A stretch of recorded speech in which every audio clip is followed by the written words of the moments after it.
भैया सुना क्या, दूसरी वाली गली में नया स्कूल खुला है, एकदम मॉडर्न है। मैं तो कह रहा हूँ अपने छोटू का एडमिशन वहीं करा देते हैं, सही रहेगा। अरे नहीं यार, ऐसे ही किसी छोटे मोटे स्कूल में नहीं डालना। वो जहां मल्होत्रा साहब का लड़का जा रहा है वहीं डालेंगे इसको। अपनी औकात किसी से कम है क्या? भाई सुन, मैं तो कह रहा तू साइंस ही ले ले। अमित भैया ने बोला कि कॉमर्स में कुछ नहीं है, और वैसे भी मैं भी साइंस ही ले रहा हूँ। सुन, तेरे लिए फॉर्म भर दूँ?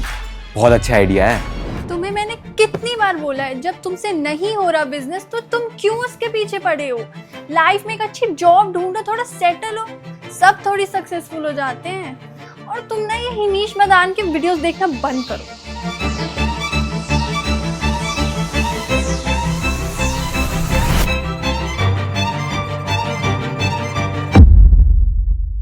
हर इंसान की लाइफ का वो पहला इंपॉर्टेंट डिसीजन जिस पर उसकी पूरी लाइफ डिपेंड करती है। फिर भी हर साल लगभग 60% स्टूडेंट्स 12th पास करने के बाद अपने इसी डिसीजन को गलत बताते हैं। पर ये एक्चुअली में हमारा पहला डिसीजन नहीं होता, क्योंकि बचपन में ही 5 रुपए की टॉफी लेनी है या क्रीम वाला बिस्किट, रिमोट कंट्रोल कार चाहिए या फिर कार वाली वीडियो गेम, रोहित को दोस्त बनाना है या मोहित को, साइकिल गियर वाली लेनी है या नॉर्मल, आज स्कूल जाऊं या ना जाऊं। हमारा हर मिनट डिसीजन से भरा पड़ा होता है। 10th के रिजल्ट के बाद कौन सी स्ट्रीम लेनी है, इस डिसीजन से शुरू होता है लाइफ का एक नया चैप्टर। अब आने वाली लाइफ में हमें कई इंपॉर्टेंट डिसीजन लेने होते हैं, जिनके बारे में ना स्कूल, ना पेरेंट्स, ना प्यारे रिश्तेदार कुछ सिखाते हैं, स्पेशली जब हम अपने 20s में होते हैं।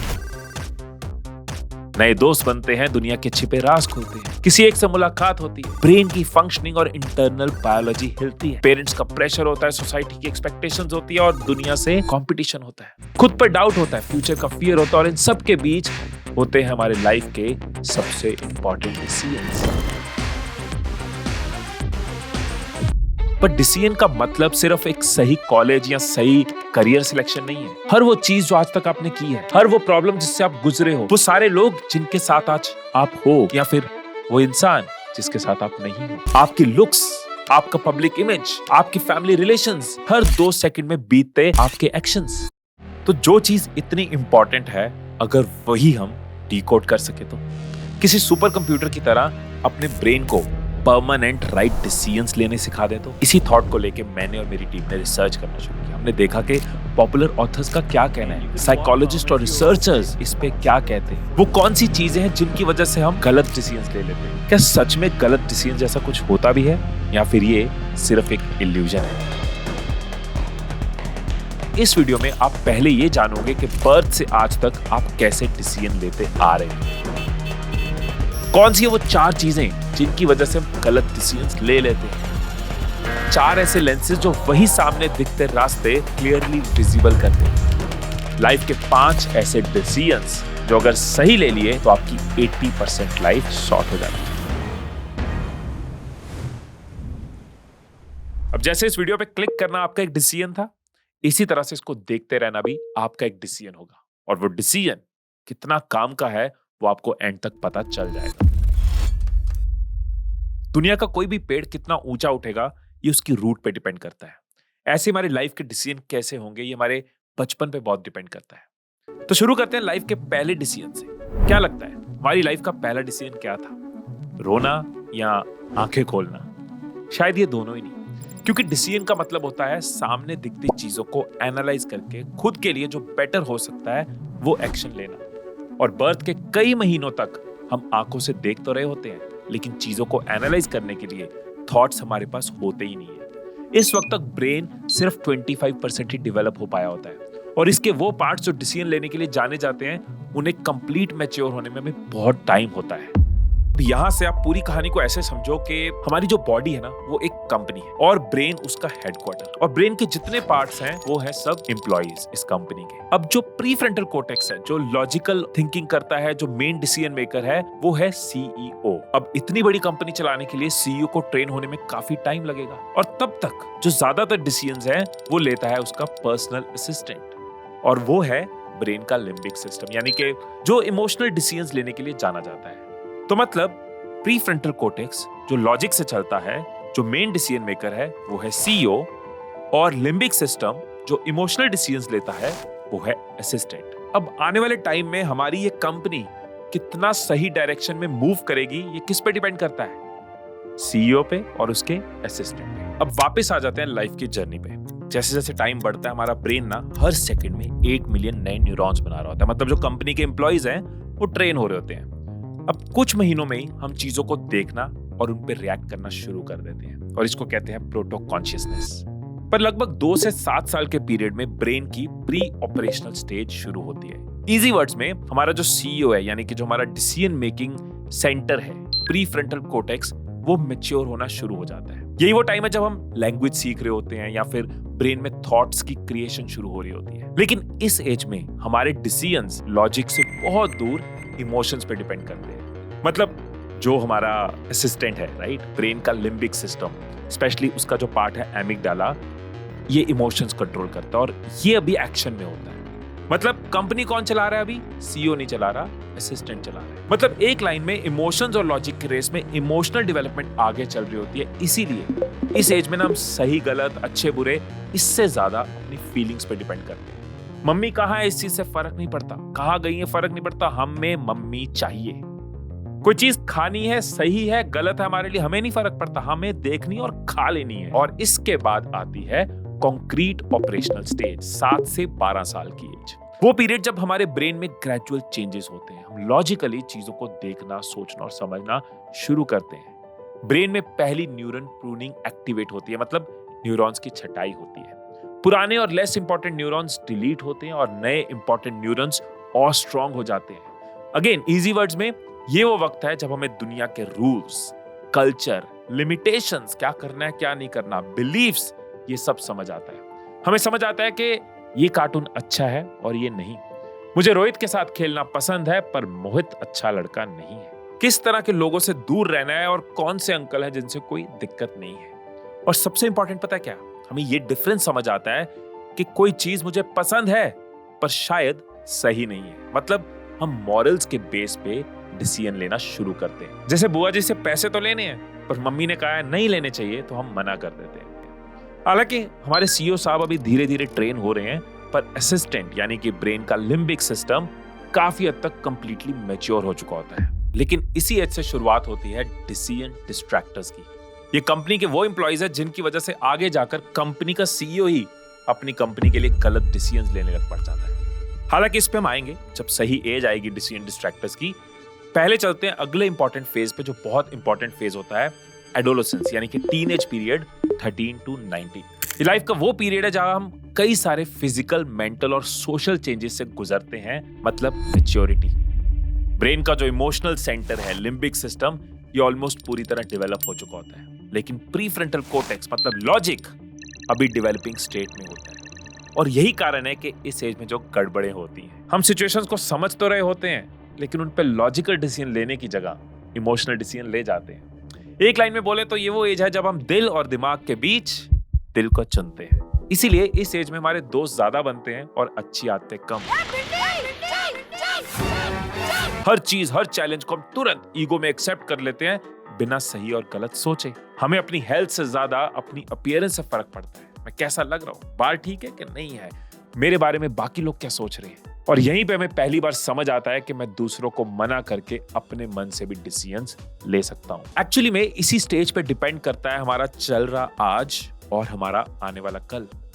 क्योंकि हम अपनी पूरी लाइफ में इन्फिनिट एक्सपीरियंसेस तो इकट्ठे करते हैं, पर एडोलेसेंस से जब हम एडल्टहुड तक जाते हैं तब हम अपनी लाइफ के सबसे ज्यादा नए एक्सपीरियंसेस का सामना कर रहे होते हैं। कॉलेज के वो पहले दोस्त और उनके साथ जब पहली बार रूल्स तोड़े थे, लाइफ की वो पहली ट्रिप और जब पहली बार लोगों के सामने एम्बैरेस हुए थे, पहली बार का वो अट्रैक्शन या फिर पहली बार किसी से जब अटैचमेंट हुई थी, फर्स्ट टाइम जब धोखा मिला था, पहली बार एक्सपेक्टेशन टूटी थी, पेरेंट्स से पहली बार लड़ाई हुई थी और पहली बार किसी चीज की एडिक्शन हुई थी, सोसाइटी का कंपटीशन समझ आया था और हजारों बाउंड्रीज हमारे सामने आई थी। इस तरह के कई अनगिनत एक्सपीरियंसेस और उनके इफेक्ट्स हमारे ब्रेन के ऊपर ना न्यूरोलॉजिकल इम्प्रिंट्स छोड़ते जाते हैं।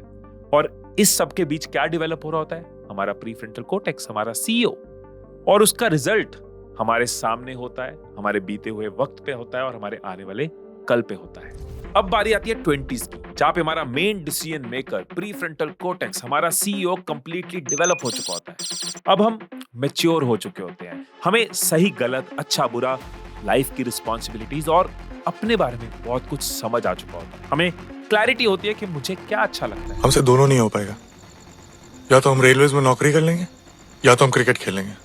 मुझे किस तरह के लोग पसंद है, पॉलिटिक्स, रिलीजन और सोसाइटी को लेकर मेरे क्या बिलीव्स हैं, किस तरह की लाइफ मैं जीना चाहता हूँ। लेकिन ये सब जानते हुए भी लगभग 85% लोग अपनी खराब लाइफ का कारण उनकी खराब डिसीजन मेकिंग को बताते हैं। ना सिर्फ ये बल्कि ओवरऑल 30% लोग अपने पास्ट डिसीजंस को लेकर रिग्रेट करते रहते हैं कि शायद उनको वो नहीं करना चाहिए था। और उनमें से 90% लोग अपने करियर सिलेक्शन के डिसीजन को खराब मानते हैं। मतलब ब्रेन की कंप्लीट डेवलपमेंट और मैच्योरिटी के बाद भी हमारे चुने रास्ते, हमारे किए फैसले गलत हो जाते हैं। और इसका सबसे बड़ा कारण होता है डिसीजन डिस्ट्रैक्टर्स। दो तरह के डिसीजन डिस्ट्रैक्टर होते हैं, इंटरनल और एक्सटर्नल। एक जो यहाँ छिपे बैठे हैं और दूसरे जो इसके बाहर है। तो शुरू करते हैं इंटरनल डिस्ट्रैक्टर से। पहला है इमोशंस। अच्छा सोचो कि अचानक आपको अगर 100 करोड़ रुपए मिल जाए तो आप क्या करोगे? तो मैं आपकी पाई चुका दूंगा, आपके पैसे आपके ऑफिस पहुंचा दूंगा। अब सबसे पहले अपनी लाइफ की सारी प्रॉब्लम्स को सॉल्व करने के बारे में सोचोगे कि एक अच्छा घर ले लेता हूँ, 2-4 गाड़ियां ले लेता हूँ, नए कपड़े, rich lifestyle, foreign trip, family को खुशी, और थोड़ा काम कम करते हैं, अब रिलैक्स करते हैं। अब जब ये सच में यूके के कूड़ा उठाने वाले के साथ हुआ, उसकी 100 करोड़ की जब लॉटरी लगी, 8 साल बाद पता है क्या हुआ? लोगों ने फिर उसको कूड़ा उठाते हुए ही देखा। ये रियल स्टोरी है माइकल कैरल की, जिसे लाइफ में इतनी अच्छी अपॉर्चुनिटी मिली, लेकिन सिर्फ अपने डिसीजन की वजह से उसने खुद को आबाद से वापस बर्बाद कर लिया। और अगर ये मौका आपको या किसी और को भी दिया जाए तो 70% चांसेस है कि रिजल्ट ऐसे ही होंगे, क्योंकि एक रिसर्च में ये सामने आया था कि दुनिया के 70% लोग अपने डिसीजंस लॉजिक की जगह इमोशनल तरीके से लेते हैं। जैसे मार्केट बजट लेके गए 10,000 का, लेकिन शॉपिंग करके आए 20,000 की। Reason Dzire. फोन तो सारे अच्छे हैं, लेकिन फिर भी आईफोन खरीद आए। Reason FOMO. पता है कि जंक खाने से फैट बढ़ेगा, फिर भी खा लेते हैं। Reason dopamine. ये जानते हैं कि वो इंसान जा चुका है, वो वापस नहीं आएगा, फिर भी उसको मैसेज करते हैं। Reason attachment. खुद को अभी भी वो पसंद है, पर शादी फैमिली की मर्जी से कर रहे हैं। रीजन डर। चाहे तो स्किल डेवलप करके खुद ज्यादा कमा सकते हैं, लेकिन उसी जॉब में घिसा रहे हैं। Reason comfort. लाइफ के ऐसे हजारों बड़े और छोटे डिसीजन होते हैं जो हम इमोशनल पॉइंट ऑफ व्यू से ले लेते हैं, लॉजिक को बिल्कुल साइड में रख देते हैं। मतलब सीईओ और असिस्टेंट के बीच में ज्यादातर डिसीजंस असिस्टेंट लेता है।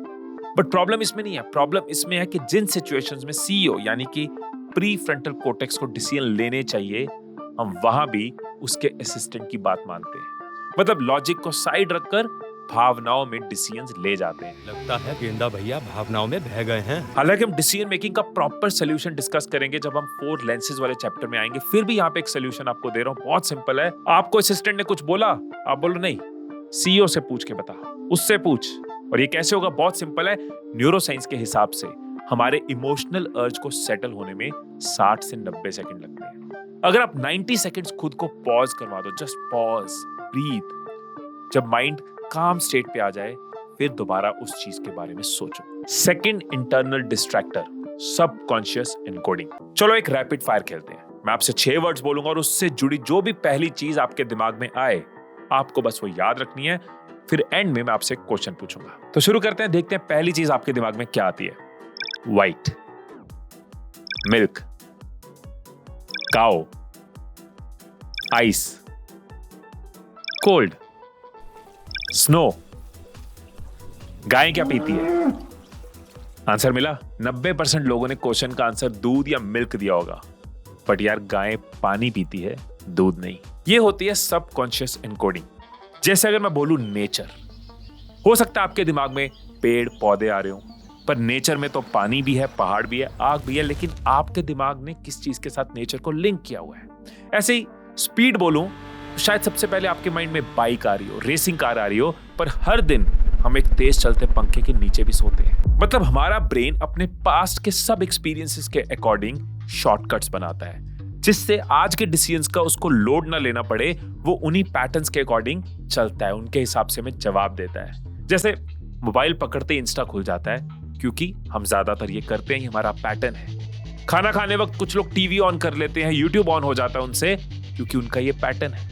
घर पहुंचते सबसे पहले मम्मी की याद आती है, क्योंकि हम बचपन से यही करते आ रहे हैं। अब ये तो ज्यादातर लोगों को पता है कि हमारा ब्रेन एक दिन में 35,000 डिसीजंस लेता है, पर ये चीज बहुत कम लोग जानते हैं कि उनमें से 95% डिसीजंस सबकॉन्शियस ब्रेन की वजह से होते हैं। अमेरिकन न्यूरोसाइंटिस्ट बेंजामिन लिबिट ने इसी सबकॉन्शियस डिसीजन मेकिंग को समझने के लिए एक एक्सपेरिमेंट किया, जहां पे उन्होंने लोगों के ब्रेन पर ईईजी स्कैनर्स लगाकर उनको कुछ डिसीजंस लेने को कहा, और उन्होंने देखा कि कॉन्शियसली कुछ सोचने से पहले ही उनके सबकॉन्शियस में से सिग्नल्स फ्लो हो रहे थे।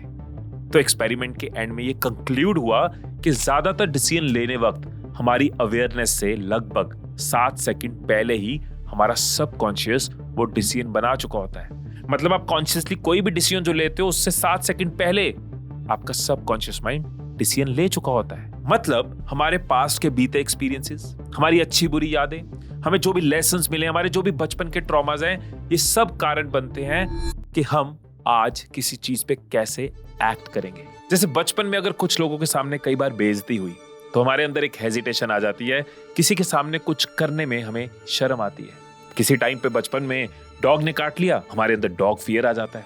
बचपन में पापा से बहुत डांट सुनी तो हमने खुद को सप्रेस कर लिया, हमने एक्सप्रेस करना बंद कर दिया।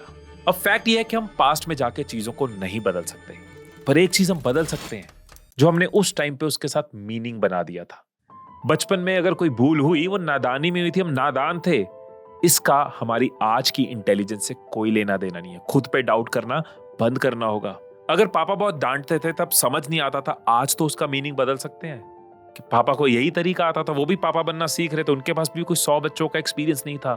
तो हमारा एक सप्रेस्ड पर्सनैलिटी होना जरूरी नहीं है, हम खुल के एक्सप्रेस कर सकते हैं।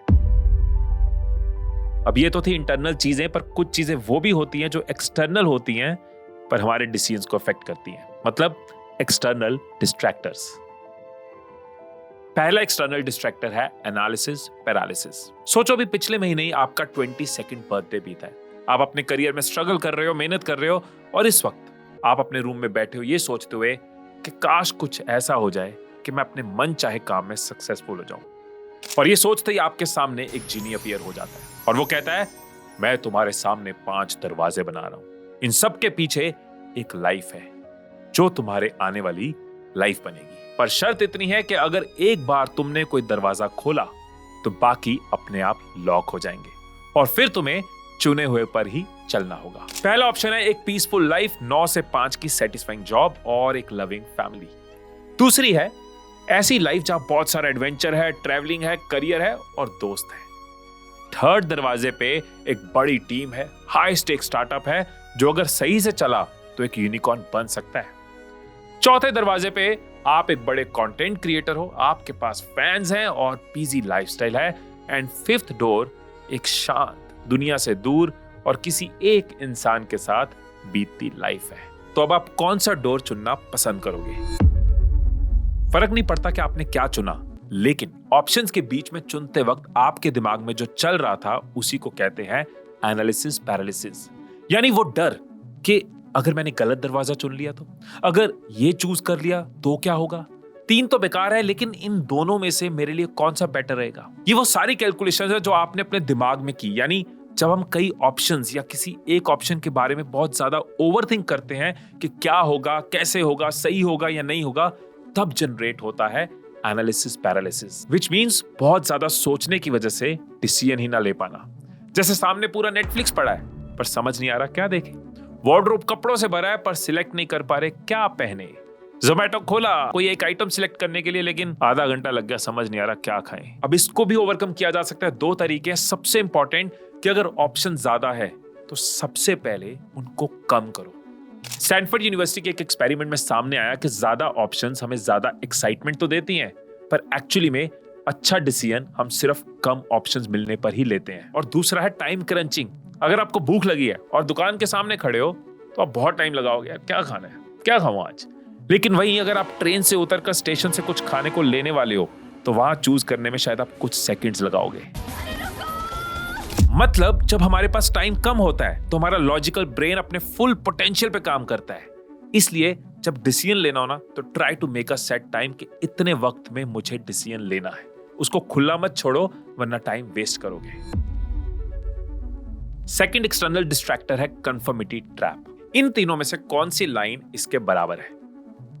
ऑफ कोर्स ये वाली, पर यही सवाल जब एक एक्सपेरिमेंट के दौरान कुछ पार्टिसिपेंट्स को पूछा गया तो उनका जवाब कुछ और था। साइकोलॉजिस्ट सोलोमन एस्ट ने 1950s के टाइम पर एक एक्सपेरिमेंट किया। उसके लिए उन्होंने 6 लोगों को एक ग्रुप में बिठाया और उनको कहा कि ये एक परसेप्शन बेस्ड टेस्ट है। The experiment you'll be taking part in today involves the perception of lengths of lines. जहां पे उन्हें एक जैसी दिखने वाली लाइंस को पहचानना है। अब हैक ये था कि उन 6 में से 5 प्री प्लान्ड एक्टर्स थे और एक्चुअली में सिर्फ एक रियल पार्टिसिपेंट था।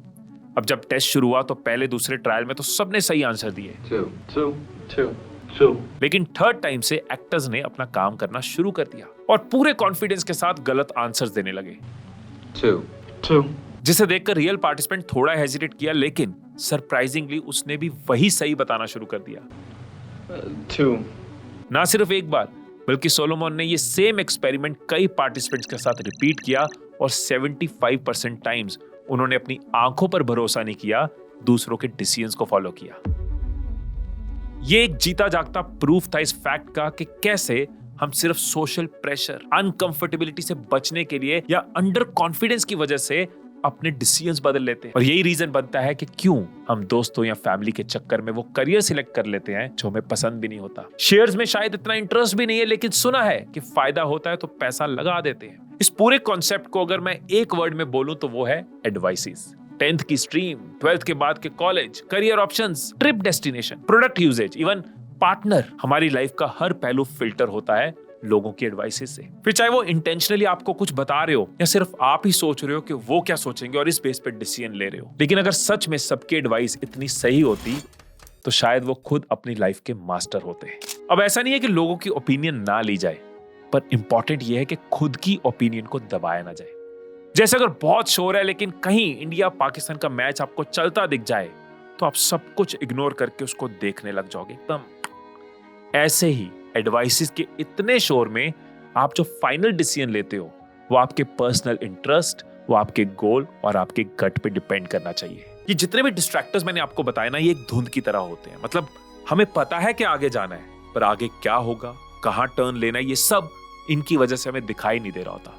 इसलिए ऐसे में हमें जरूरत होती है कुछ ऐसे लेंसेज की जिनकी वजह से हम गहरे धुएं में भी आगे का रास्ता साफ और दूसरे एंगल से देख पाए। डिसिसिव लेंसेज पे जाने से पहले मैं आपका 1 मिनट लेना चाहूंगा और आपको अपनी आने वाली लाइव वर्कशॉप के बारे में बताना चाहूंगा। अगर आप उसके बारे में जानने में इंटरेस्टेड नहीं है तो आप इस पार्ट को स्किप कर सकते हैं। अब देखो, स्कूल और कॉलेज में हमें सब कुछ सिखाया गया, लेकिन माइंड की एक्चुअल पावर को यूज कैसे करना है ये कभी नहीं सिखाया। मेजॉरिटी लोग जिंदगी बिता देते हैं, लेकिन कुछ टाइम लगाकर इस माइंड की पावर को कैसे यूज करना है ये नहीं सीखते। और मैं पिछले 12 साल से लोगों को इस चीज पे गाइड कर रहा हूं कि कैसे वो अपने माइंड को रीप्रोग्राम कर सकते हैं, कैसे अपने मेंटल बैरियर्स को तोड़ सकते हैं और अपने हाईएस्ट पोटेंशियल पे जी सकते हैं। और मैं आपके लिए लेके आया हूं एक पावरफुल लाइफ ट्रांसफॉर्मेशन वर्कशॉप जो आप अपने घर बैठे जूम पे अटेंड कर सकते हो। इस 4 घंटे के लाइव सेशन में हम स्टेप बाय स्टेप समझेंगे सबकॉन्शियस माइंड की पावर, क्या होता है सबकॉन्शियस, कैसे आज आप जो भी हो, आपका हर डिसीजन, आपका सक्सेस फेलियर उससे कंट्रोल होता है, कैसे आपके थॉट्स ही आपकी रियलिटी बना रहे हैं। हम मैनिफेस्टेशन की बात करेंगे, कैसे मैंने अपनी लाइफ बदली मैनिफेस्टेशन से। साइंटिफिकली आपको एक्सप्लेन करूंगा, मेथड्स और टूल्स दूंगा जिससे आप भी अपने ड्रीम्स को रियलिटी में कन्वर्ट कर पाओगे। और 21 days action plan so that आपकी कंफ्यूजन्स क्लैरिटी में बदलें, फियर कॉन्फिडेंस में और प्रोक्रास्टिनेशन एक्शन में। ये कोई रिकॉर्डेड कोर्स नहीं है, ये एक लाइव वर्कशॉप है और सिर्फ लिमिटेड लोगों के लिए, जिसमें मैं आपके क्वेश्चंस भी लूंगा, आपको टूल्स भी दूंगा और रियल टाइम लाइव आपका माइंड शिफ्ट करवाऊंगा। आपको एक वर्कबुक भी मिलती है जिसको आप साथ साथ फिल करते हो और खुद को डीपली समझते हो, अपने अंदर एक शिफ्ट क्रिएट कर पाते हो। एक पिज्जा की कॉस्ट पे आप अपनी आने वाली पूरी लाइफ बदल सकते हो। और अगर आपको लगे कि ये वर्कशॉप में आपको वैल्यू नहीं मिली तो आप अपने पूरे पैसे वापस ले सकते हो। लिमिटेड सीट्स है, अगर आप रजिस्टर करना चाहते हो तो इस वर्कशॉप का लिंक आपको नीचे डिस्क्रिप्शन में मिल जाएगा। 3rd chapter, decisive lenses. सोचो आप एक 9 से 5 वाली अच्छी इनकम वाली गवर्नमेंट जॉब कर रहे हो, वो भी अपने होम टाउन में। आपकी एक स्टेबल लाइफ है, एक प्यारी सी लाइफ लाइन है, लाइफ ठीक ठाक चल रही है और अचानक आपके एक पुराने दोस्त की कॉल आती है। ये वो दोस्त है जिसके साथ किसी टाइम पे आपने मिलकर बिजनेस करने के प्लान बनाए थे। आपका दोस्त आपको कहता है कि भाई मुझे कुछ टाइम पहले ना एक बड़ी इन्वेस्टमेंट मिली थी जिसकी वजह से मैंने गोवा में एक कैफे बार का बिजनेस शुरू किया।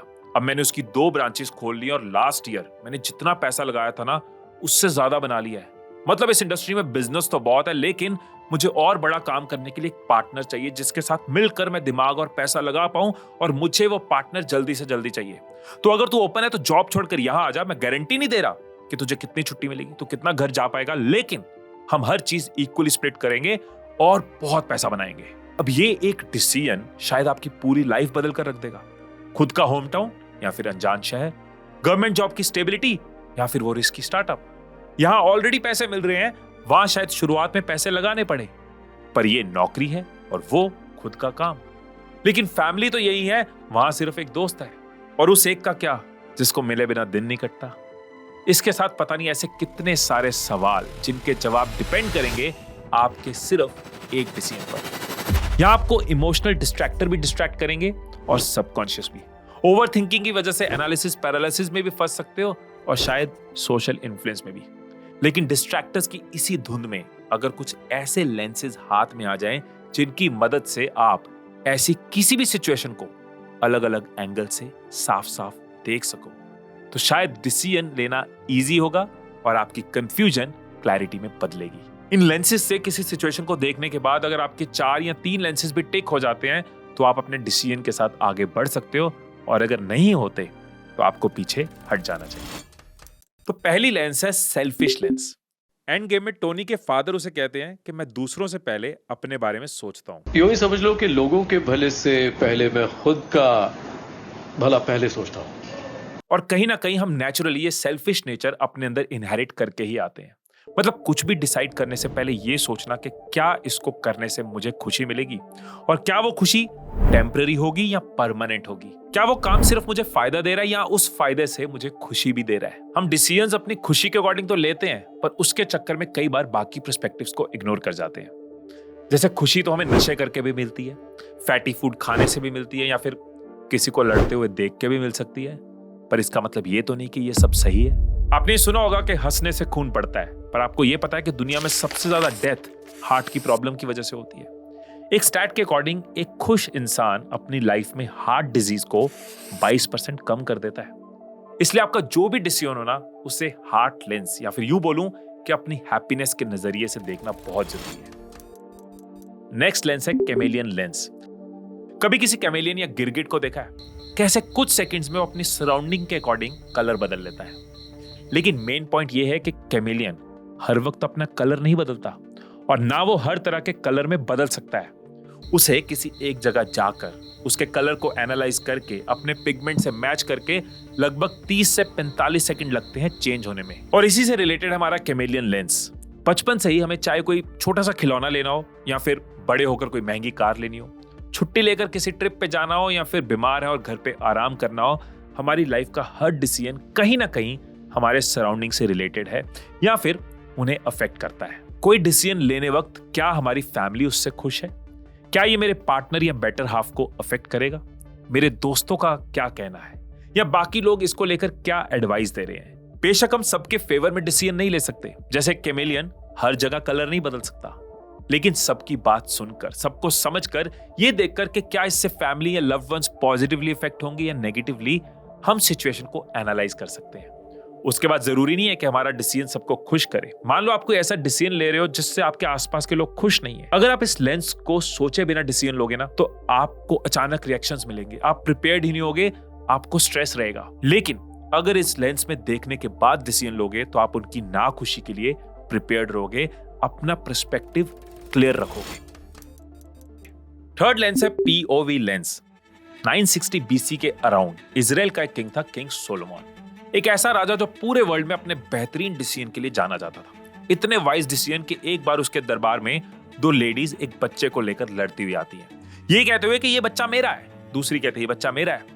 अब बच्चा इतना छोटा है कि उससे पूछ नहीं सकते, तो सोलोमन उस बच्चे को उठाकर अपने पास रखते हैं और अपनी तलवार निकाल के कहते हैं कि मैं इसको 2 हिस्से में बांटकर दोनों को दे दूंगा। अब जैसे ही वो तलवार चलाने लगते हैं, उन दोनों में से एक उन्हें रोक देती है और कहती है कि मैं झूठ बोल रही हूं, ये बच्चा इसका ही है, इसे ही दे दो। और यहीं से साफ क्लियर हो जाता है कि उस बच्चे की असली मां कौन है। जो उस बच्चे को जाने दे सकती है पर मरने नहीं दे सकती। पर इस कहानी का असली ट्विस्ट ये है कि महान राजा सोलोमन की अपनी खुद की लाइफ बिखरी पड़ी थी। वो जो दुनिया के इतने अच्छे डिसीजन लेता था, उसकी 700 वाइफ, कई सौ एक्स्ट्रा पार्टनर और कई बच्चे थे जिनके साथ उसके रिलेशन कभी ढंग के रहे नहीं। इनफैक्ट साइकोलॉजी में तो सोलोमन्स पैराडॉक्स नाम का फिनोमेना भी है, जिसके अकॉर्डिंग सोलोमन की तरह ज्यादातर लोग दूसरों को अच्छी और रैशनल एडवाइस दे देते हैं, लेकिन खुद की बारी में अपनी हालत खराब हो जाती है। और यही है POV लेंस, यानी सिचुएशन को अपनी ना मानकर किसी और की समझकर डिसीजन लेना।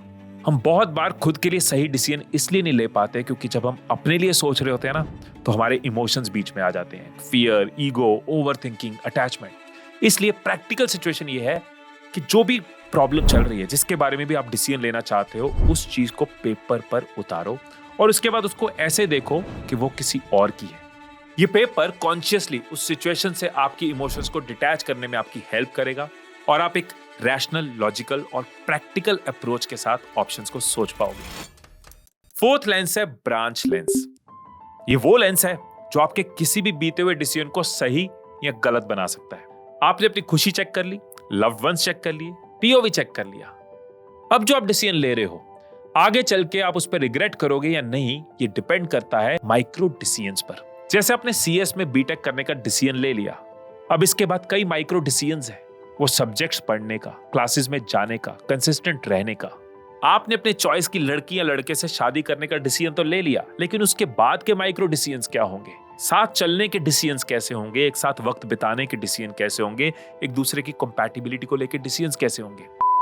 आपने डिसीजन तो ले लिया कि बॉडी बनानी है, एक डिसीजन है, इसके माइक्रो डिसीजन सोचना बहुत जरूरी है। ब्रांचेस में आगे जाके देखना बहुत जरूरी है कि मैंने डिसाइड कर लिया बॉडी बनानी है, पर मैं जिम कितना जा पाऊंगा, जो खाना है वो कितना खा पाऊंगा, कितना डिसिप्लिन रख पाऊंगा। ये सब माइक्रो डिसीजंस बहुत इंपॉर्टेंट है। मतलब अगर बिल्डिंग की दीवारें ही गलत बनी होगी तो फाउंडेशन कितनी भी स्ट्रांग हो, उससे फर्क नहीं पड़ता, आपकी बिल्डिंग बिखरेगी। और यही है ब्रांच लेंस, मतलब डिसीजन के बाद उससे जुड़े छोटे छोटे डिसीजंस को देखना, आगे जाके सोचना कि क्या वो सही है या गलत। तो अगर आपको लग रहा है कि मैंने वो डिसीजन गलत ले लिया, एक बार उससे जुड़े माइक्रो डिसीजंस पर ध्यान देके देखो, हो सकता है वो डिसीजन सही हो जाए। या फिर आपको लग रहा है कि मैंने डिसीजन सही ले लिया और माइक्रो डिसीजंस देखने पर आपको नजर आए कि ये डिसीजन मेरे लिए सही नहीं है। वो chapter 5 diamond decisions of life. हमारी लाइफ ना कोयले की खान की तरह है, जिसमें ढेर सारे डिसीजंस यानी कोयले से भरी पड़ी है। अब उनमें से कुछ ऐसे होंगे जो एक्चुअली में ना डायमंड निकलेंगे, मतलब कुछ ऐसे डिसीजंस जिस पे हमारी लाइफ बहुत डिपेंडेंट है। अगर इन डिसीजंस को हमने अच्छे से सोच के लिया, फोकस करके लिया, सही लिया, तो हमारी 80% लाइफ बदल जाती है। तो क्या है वो 5 लग्जरी डायमंड्स? पहला है what do you choose to be. अगर लाइफ में आपको अंदर से पता है कि मुझे यही बनना है, यही काम करना है, ये मेरा पैशन है, ये मेरी किक है, तो फिर फर्क नहीं पड़ता कि आपके कितने डिसीजन गलत हुए और आपको कितने फेलियर मिले। वो सब आपके लिए लेसन की तरह बन जाते हैं और आप डरने की जगह आगे बढ़ना सीख जाते हो। दूसरा, whom do you choose to marry? हम अपने 20s में ना एक बार किसी ना किसी से अट्रैक्ट जरूर होते हैं, फिर चाहे वो ज्यादा बार भी हो सकते हैं, कॉलेज में हो सकते हैं, ऑफिस के कॉरिडोर में हो सकते हैं, लेकिन वो एक इंसान जिसके साथ आप अपनी पूरी लाइफ बिताने वाले हो, हर दिन उसके साथ जो गुजारने वाले हो, वो कौन होगा? अगर ये डिसीजन सही हो जाता है ना, तो लाइफ में जब गलत डिसीजन भी होते हैं ना, तो कोई सही से बात करने वाला साथ होता है। What do you do to stay healthy? हम हमेशा सुनते रहते हैं कि ये मत खाओ, ये मत पियो, जिम जाओ, वर्कआउट करो, ये वो बहुत कुछ सुनते हैं। ये सब बोरिंग भी लगता है, लेकिन सोचो, आप नई बाइक खरीदो पर उसमें पेट्रोल की जगह कुछ भी डालते रहो, क्लीनिंग के नाम पे बस सीट पे फूंक मार दो, ना कभी सर्विसिंग कराओ और सोचो कि मेरी बाइक तो मस्त चलती रहे। बेशक 6 पैक एब्स होने या फिर टफ लाइफस्टाइल जीना ये जरूरी नहीं है, लेकिन इतनी केयर जरूरी है कि 35 के बाद भी आप बूढ़े ना फील करने लग जाओ।